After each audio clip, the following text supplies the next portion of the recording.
Good morning students. आज हम लोग यूनिट एंड मेजरमेंट में एक न्यू टॉपिक स्टडी कर रहे हैं जो है आपके पास बेटा एरर। और एरर पे बेस नीट या पीएमटी में किस तरीके के क्वेश्चन पूछे जाते हैं वो 3-4 क्वेश्चन हम लोग यहाँ लास्ट में डिस्कस करेंगे आपके पास। सबसे पहले ये समझो कि एरर का मतलब क्या है। हिंदी में आप बोलते हो त्रुटि या रॉन्ग या गलतियाँ, लेकिन फिजिक्स में इसका मतलब क्या है। यहाँ ध्यान देना बेटा, आपके पास आप फिजिक्स में एक्सपेरिमेंट करते हैं और एक्सपेरिमेंट करते टाइम आप जो रीडिंग लेते हो उस रीडिंग को स्टैंडर्ड वैल्यू के साथ मैच करना होता है। अब जैसे मान लेते हैं कि आप अर्थ का ग्रेविटेशनल मेजर कर रहे हो, ठीक है। जब अर्थ का ग्रेविटेशनल मेजर करोगे तो अर्थ का ग्रेविटेशनल एक्सीलरेशन होता कितना है बेटा? 9.8 आप लोग, ठीक है। ये एक स्टैंडर्ड वैल्यू है कि इसके आसपास होना चाहिए। अब आपने एक्सपेरिमेंट किया और ऐसा तो नहीं होगा कि जब आप पहली बार एक्सपेरिमेंट करोगे उसमें आप परफेक्ट हो जाओगे।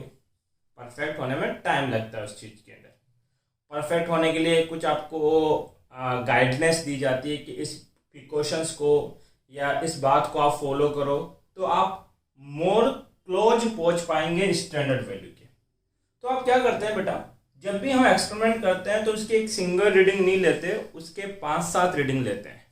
मान लो पहली बार जब आपने रीडिंग ली तो आपका ग्रेविटेशनल एक्सेलरेशन आया 9.7, दूसरी बार आपने रीडिंग ली तो वो आया 9.9, तीसरी बार आपने रीडिंग ली तो जी की वैल्यू आई 9.83 आपके पास, ठीक है। ये जनरली मैंने कोई एग्जाम्पल कंसीडर किया है। तो देखो यहां पर ये जो रीडिंग है ये मोर एक्यूरेट मानी जाएगी कंपेयर टू बोथ आपके पास, क्योंकि ये ज्यादा क्या है, क्लोज है। तो हम बोलेंगे हर एक रीडिंग में कुछ ना कुछ क्या है बेटा, एरर है। अब ये एरर कितने की है ये कैसे निकालेंगे कि हम जो ऑब्जर्वेशन कर रहे हैं उसकी 2 वैल्यू हमारे पास है।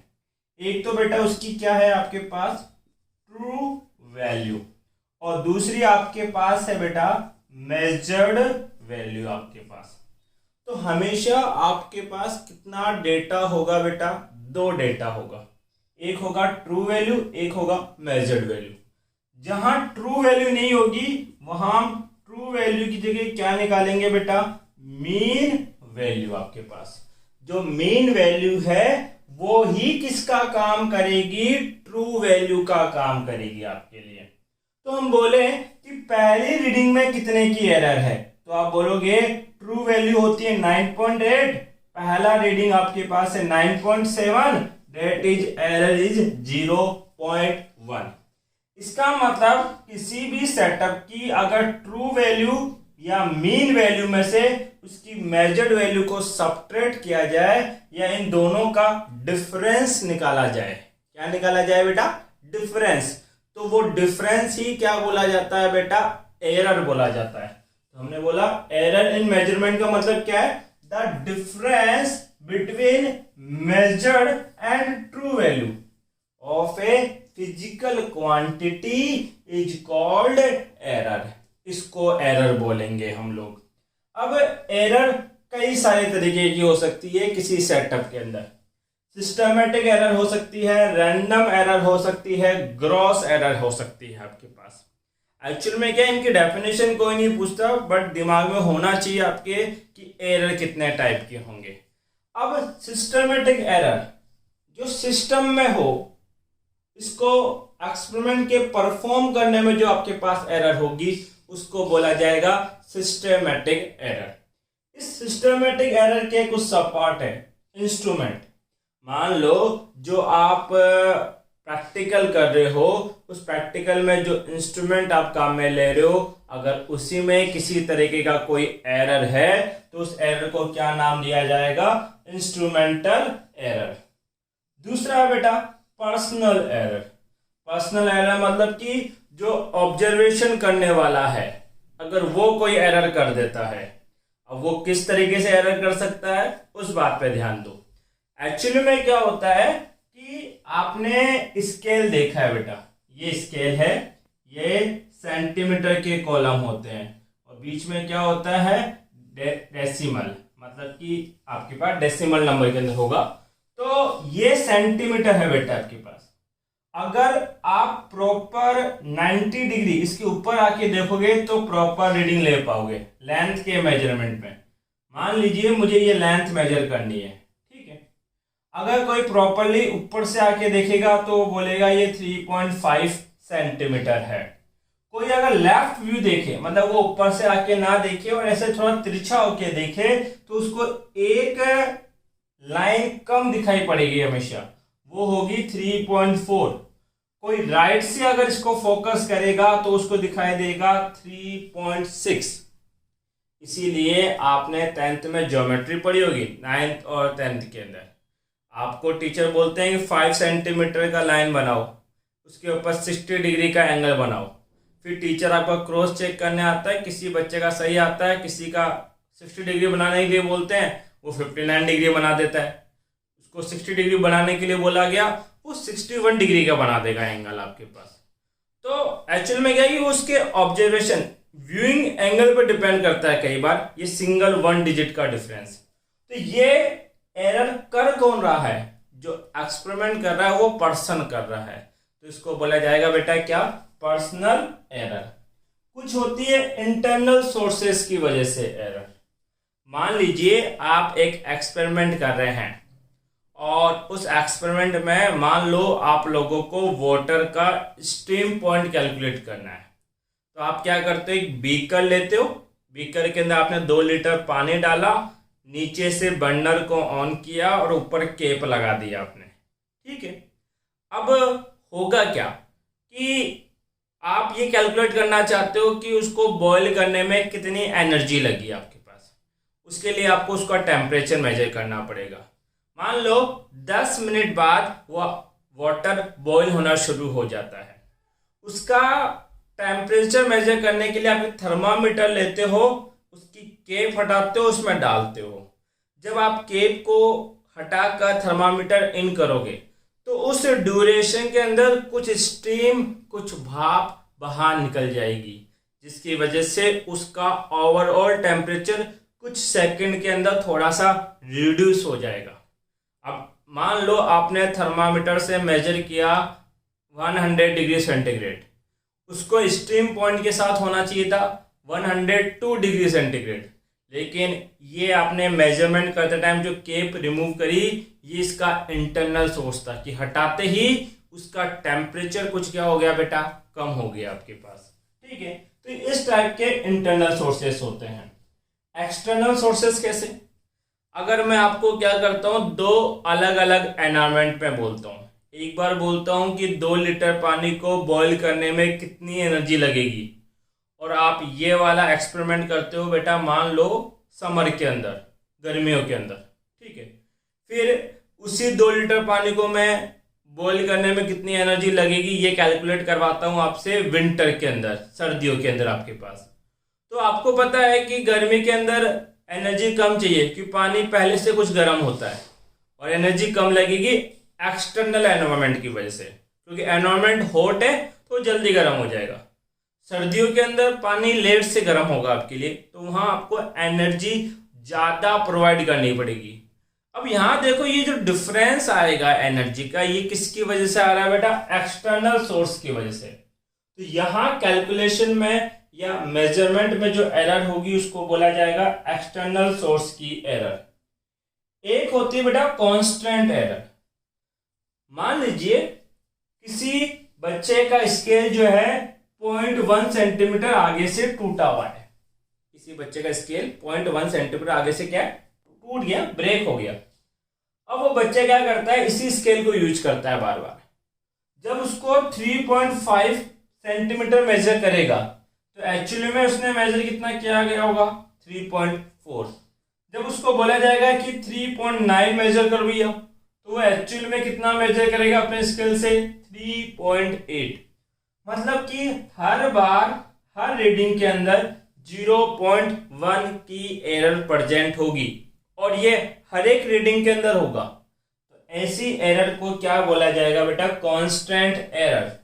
जो एरर हर ऑब्जर्वेशन में सेम आती है उसको बोलते हैं कांस्टेंट एरर आपके पास। फिर आता है रैंडम एरर। रैंडम एरर जहां हमें सोर्सेस का पता नहीं होता बट हर रीडिंग के अंदर कुछ एरर आती जा रही है। कभी वो 0.2 की एरर होती है, कभी 0.3 की एरर होती है, कभी 0.1 की एरर होती है, फिर 0.2 की होती है। तो रैंडमली कुछ भी एरर आ रही है तो उसको क्या बोला जाएगा बेटा? Random error. इस रैंडम एरर को मिनिमाइज करने के लिए आप क्या करते हो? मल्टीपल रीडिंग लेते हो। क्या करते हो बेटा? मल्टीपल, बहुत सारी रीडिंग लेते हो और उस रीडिंग का एक मीन वैल्यू, एवरेज वैल्यू निकाल लेते हो। तो वो एवरेज वैल्यू मोर एक्यूरेट होगी कंपेयर टू ईच एरर के आपके पास। आगे समझेंगे रैंडम एरर को हम। और फिर आती है ग्रॉस एरर। ग्रॉस एरर किसको बोलेंगे?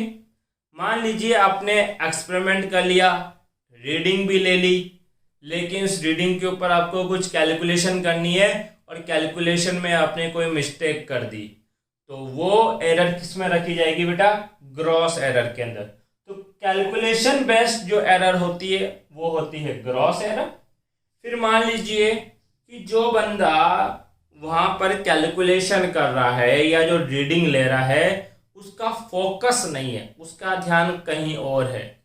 कई बार होता है ना कि हमें कोई बोलता है कि भैया 53 लिखो, हम सुनते तो 53 है लेकिन लिखते कितने हैं बेटा? 35। नंबर मिसप्लेस हो जाता है आपके पास। ठीक है, तो ये जो एरर है उसको बोला जाएगा बेटा not focus in source of error and precautions आपके पास। ठीक है, या फिर पर्सन एरर के अंदर भी काउंट किया जाता है आपके पास। इसके अलावा जब आप कोई एक्सपेरिमेंट कर रहे हो उसके एक्सपेरिमेंट के अंदर आपको कुछ प्रिकॉशंस रखने होते हैं, कुछ सावधानियां रखनी होती है ताकि एरर कम आए। अगर जो पर्सन एक्सपेरिमेंट कर रहा है वो इन प्रिकॉशंस पे ध्यान नहीं देता है तो जब वो एरर आएगी उस एरर को किस में रखा जाएगा बेटा? ग्रॉस एरर के अंदर। थर्ड होता है बेटा improper setting of the instrument. Physics के अंदर क्या होता है कि कोई भी आप एक्सपेरिमेंट करते हो ना तो वो सिंगल सेटअप से नहीं होता। जैसे मान लीजिए मुझे ओम्स लॉ बनाना है, ओम्स लॉ का एक्सपेरिमेंट करना है कि किसी कंडक्टिंग वायर के रेजिस्टेंस की वैल्यू आपको कैलकुलेट करनी है with the help of Ohm's law. तो उसके लिए क्या होगा बेटा? आपके पास एक बैटरी एलिमेंटर चाहिए होगा, एक की चाहिए होगी, साथ के अंदर एक रियोस्टेट और उसके बाद सीरीज के अंदर एक एमीटर, फिर पैरेलल में बेटा एक वोल्टमीटर और देन एक रेजिस्टेंस। तो यहां जो ये वायर है इस वायर का रेजिस्टेंस निकालने के लिए आपको बैटरी लगती है, की लगती है, आपके पास रियोस्टेट लगता है, एमीटर लगता है, वोल्टमीटर लगता है।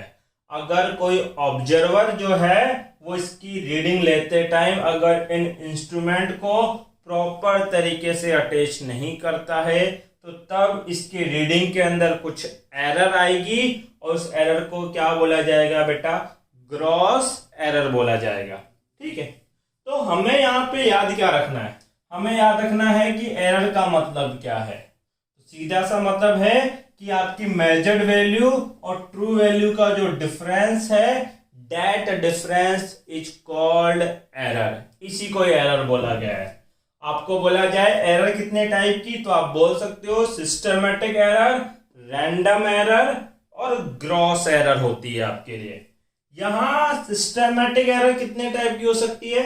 इंस्ट्रूमेंट की वजह से हो सकती है, पर्सन की वजह से हो सकती है, इंटरनल सोर्सेस की वजह से हो सकती है, एक्सटर्नल सोर्सेस की वजह से हो सकती है और कांस्टेंट एरर हो सकती है।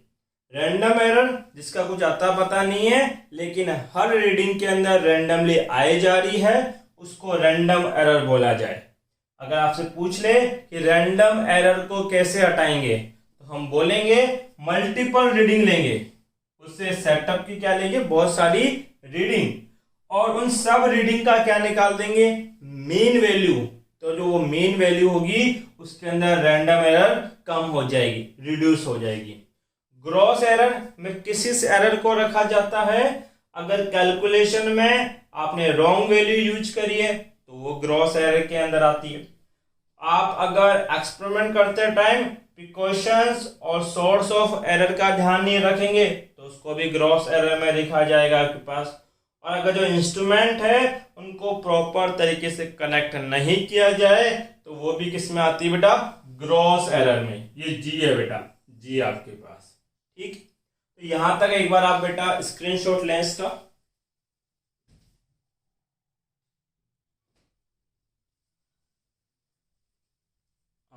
सॉरी बेटा, वो स्टार्टिंग का 15 मिनट का वीडियो जो है थोड़ा सा ब्लर हो रखा है, बट दिखाई देगा अगर थोड़ी क्वालिटी आप सही करोगे तो। एक्चुअल में क्या है कि कैमरे का फोकस नहीं हुआ और बैक कैमरे से रिकॉर्ड करते हैं तो बाद में पता लगता है जब कैमरे के पीछे जाते हैं तब आपके पास। ठीक है, आगे थोड़ा ध्यान देते हैं। आपके पास एरर के अंदर बेटा बेसिकली जो क्वेश्चन आएंगे उनमें वो 4 चीज़ें कैलकुलेट करने के लिए बोलेगा। एक वो बोलेगा बेटा कि किसी भी सेटअप के अंदर या किसी ऑब्जर्वेशन के अंदर एब्सोल्यूट एरर को कैलकुलेट करो। अब एब्सोल्यूट एरर बोले या इंडिविजुअल एरर बोले, बात एक ही है। अब एब्सोल्यूट एरर का मतलब क्या है? मान लीजिए आपने कोई एक्सपेरिमेंट किया और उस एक्सपेरिमेंट के अंदर आपने कुछ मेजरमेंट किए बेटा। मेजरमेंट किए तो कुछ रीडिंग आई। पहली बार रीडिंग है A1, फिर A2, फिर A3 और ऐसे आपने टोटल कितनी रीडिंग ली है बेटा? AN आपके पास। ठीक है, तो हर एक रीडिंग में जो एरर होगी, ईच रीडिंग में जो एरर आप कैलकुलेट करोगे उसी एरर को क्या बोला जाएगा बेटा? Absolute error. अब एरर निकालने के लिए आपको ट्रू वैल्यू पता होनी चाहिए। तो ध्यान दीजिए बेटा यहाँ पे कि या तो क्वेश्चन के अंदर वो कहेगा कि इस एक्सपेरिमेंट की ट्रू वैल्यू इतनी है, और अगर नहीं देता है, जो कि अधिकतर बार वो ऐसा ही करेगा, तब आपको जो ट्रू वैल्यू है वो खुद निकालनी होगी। ट्रू वैल्यू ही क्या होती है बेटा? आपके पास मीन वैल्यू होती है। अब मीन कैसे निकालना है? कि जितनी भी रीडिंग है उन सब का सम कर दो। A1 plus A2 plus A3 dash dash dash AN divide by N। ये जो आएगा इसको बोला जाएगा बेटा मीन वैल्यू। क्या बोलेंगे? Mean value. यह मीन वैल्यू ही क्या बोला जाएगी बेटा? True value. मेरा टारगेट है एब्सोल्यूट एरर। एब्सोल्यूट एरर क्या होती है? Error in each measurement, her measurement की एरर। तो पहला मेजरमेंट A1 है तो इसका एब्सोल्यूट एरर लिखा जाएगा बेटा डेल A1। ये सिंबल है, रिप्रेजेंट करने का तरीका है। तो डेल A1 हो जाएगा A mean minus of A1। Mean क्या है बेटा? मेरी ट्रू वैल्यू, इसमें से A1 को सेपरेट करूंगा मैं। डेल A2 ये A mean minus A2। Del A3 ये होगा A मीन माइनस A3 और डेल AN ये होगा A मीन माइनस AN। एक बात का ध्यान देना बेटा, ये जो आप एब्सोल्यूट एरर कैलकुलेट कर रहे हो, ये एरर में भी पॉजिटिव और में भी नेगेटिव। ये पॉजिटिव भी हो सकती है और नेगेटिव भी हो सकती है। दूसरा जो आपको कैलकुलेट करने के लिए बोला जाता है वो है बेटा मीन ऑफ एब्सोल्यूट एरर। नाम से ही समझ में आता है, मीन यानी एवरेज। किसका? एब्सोल्यूट एरर का। लेकिन यहां ध्यान देना कि जब आप एब्सोल्यूट एरर का मीन निकालोगे तो वो मीन हमेशा पॉजिटिव बनेगा। इसके लिए इसको रिप्रेजेंट किया जाता है डेल A बार से। ठीक है, डेल A कौन है? एब्सोल्यूट एरर, और उसके ऊपर बार लगा दिया, एक लाइन खींच दी, तो वो उसका क्या बन गया बेटा? मीन। इसके लिए बेटा फर्स्ट एब्सोल्यूट एरर निकालेंगे। पहला एब्सोल्यूट एरर क्या है बेटा? Del A1। इसको कहां रखोगे बेटा? मोड में, क्योंकि ये तो पॉजिटिव भी हो सकता है और नेगेटिव भी हो सकता है। लेकिन यहाँ सारी पॉजिटिव वैल्यू आपको चाहिए, तो नेगेटिव को पॉजिटिव बनाने के लिए मोड रखा गया है। फिर सेकेंड डेल A2, फिर third del A3 dash dash dash del AN divide by क्या बेटा n। ये किसका फॉर्मूला है? मीन एब्सोल्यूट एरर का, और ये हमेशा पॉजिटिव ही होगी। नेक्स्ट आती है बेटा रिलेटिव एरर। रिलेटिव एरर क्या है आपके पास? मीन एब्सोल्यूट एरर कितना? डेल A बार, और मीन वैल्यू कितनी है बेटा? AM। इनका जो रेशो होता है, that ratio is called relative error. तो रिलेटिव एरर क्या होती है बेटा? Del A bar divide by mean value आपके पास। परसेंटेज एरर, इसी रिलेटिव एरर को अगर आप 100 से मल्टीप्लाई करते हो, किससे बेटा? 100 से, तो वो लिखी जाती है बेटा परसेंटेज एरर। तो यहां क्या लिखेंगे बेटा? Del A mean divide by A mean multiply by 100। ये आ गई क्या बेटा? आपकी परसेंटेज एरर। अब ध्यान दो यहां पे कि जो भी आप डेटा कैलकुलेट करते हो तो उसमें कुछ ना कुछ एरर होती ही होती है। सर किस टाइप की एरर?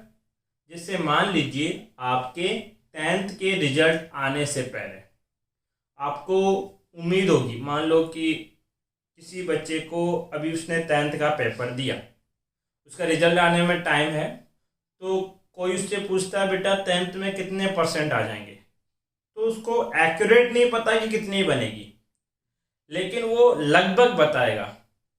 तो मान लीजिए वो बच्चा कहता है कि मेरे 80 में 1-2 कम % ऊपर नीचे हो सकते हैं, लेकिन 80 के आसपास आएंगे। 80 के क्या आएंगे? आसपास। तो उस बच्चे ने बोला कि उसकी जो परसेंटेज होगी वो होगी 80 ±2%। ठीक है, तो या तो 80 से 2 ज्यादा बनेंगे या 80 से 2 कम बनेंगे, लेकिन इसी के बीच में कहीं बनेंगे।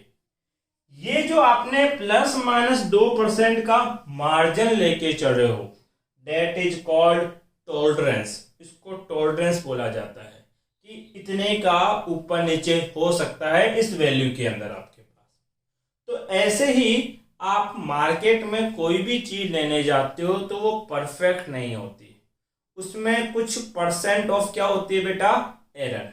तो ये चीज जो है ये रिप्रेजेंट करती है किसी एरर को, कि 80 कोई वैल्यू है और उसमें कितने की एरर हो सकती है?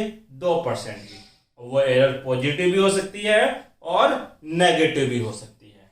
ठीक है बेटा, एक बार यहां तक आप ये फॉर्मूलेस लिखो, स्क्रीनशॉट लो, फिर इसका हम एक क्वेश्चन करते हैं एनसीईआरटी पे बेस्ड।